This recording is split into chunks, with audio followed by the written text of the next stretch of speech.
When the invitation hits your phone, your first thought isn't what you'll wear. It's the perfect, polite way to decline.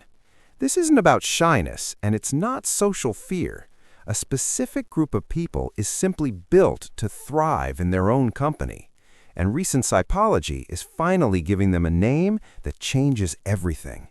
For too long, society had one box: the lone wolf, the shy introvert, the misfit. If you consistently chose a quiet evening over a crowded bar, the assumption was something was missing or broken. The narrative insisted solitude was a problem to be fixed. But what if the story we've been told is completely backwards? The turning point came when researchers decided to flip the script.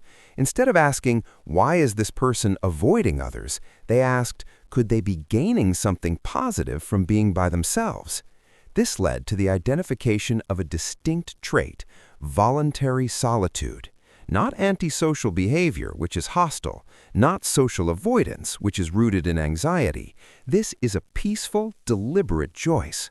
And the data revealed something startling. People with this trait weren't just doing okay. They often reported higher levels of creativity, life satisfaction, and psychological well-being. So what's actually happening inside the mind of someone who finds power in being alone? First, their brain's reward system operates on a different scale. Where an extrovert might need a lively social gathering to feel a buzz, a solitude-preferring individual often reaches their optimal level of stimulation with far less. Think of it like volume. One brain is tuned to a bustling city street. The other finds its perfect pitch in the quiet of a library. But the real magic happens in the brain's command center, the prefrontal cortex. During stretches of solitude, this region lights up. This isn't idle time. It's deep cognitive work, self-reflection, complex problem-solving, and creative synthesis. History's iconic thinkers, from philosophers to physicists, didn't have their breakthroughs in committee meetings. They had them in gardens, studies, and on long solitary walks. Before you claim this identity, though, we have to pause on a critical, often uncomfortable distinction.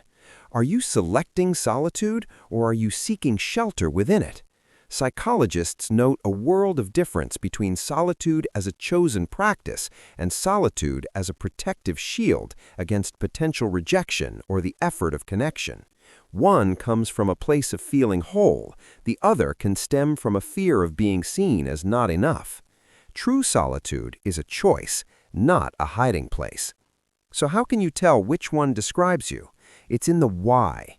If your reason for being alone involves words like recharge, create, or process, you're likely in that healthy zone of voluntary solitude.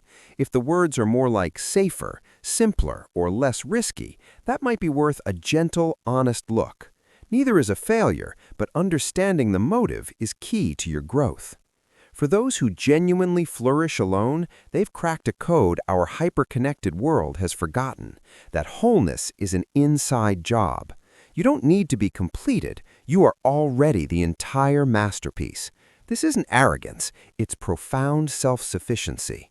Studies even show such individuals often cultivate richer, more chosen connections with friends and community because they aren't clinging from a place of need. Cultures like Japan understand this with concepts like hitori, where solo activities are designed for and celebrated. Meanwhile, elsewhere, eating alone can still be met with pity. The shift in perspective is revolutionary. So, if this resonates, here is your validation. You are not deficient. Your mind is wired to restore itself in quiet. In a digital age screaming for constant contact, the ability to be peacefully content with your own thoughts isn't strange, it's a superpower. But ensure it remains a superpower, not a fortress. Ask yourself, can I connect deeply when I choose to? Is this a preference or a permanent retreat? Before you go, if this video helped you understand a part of yourself you've struggled to explain, please do one thing to support Winds of Thought. Hit the like button. It truly helps our community grow.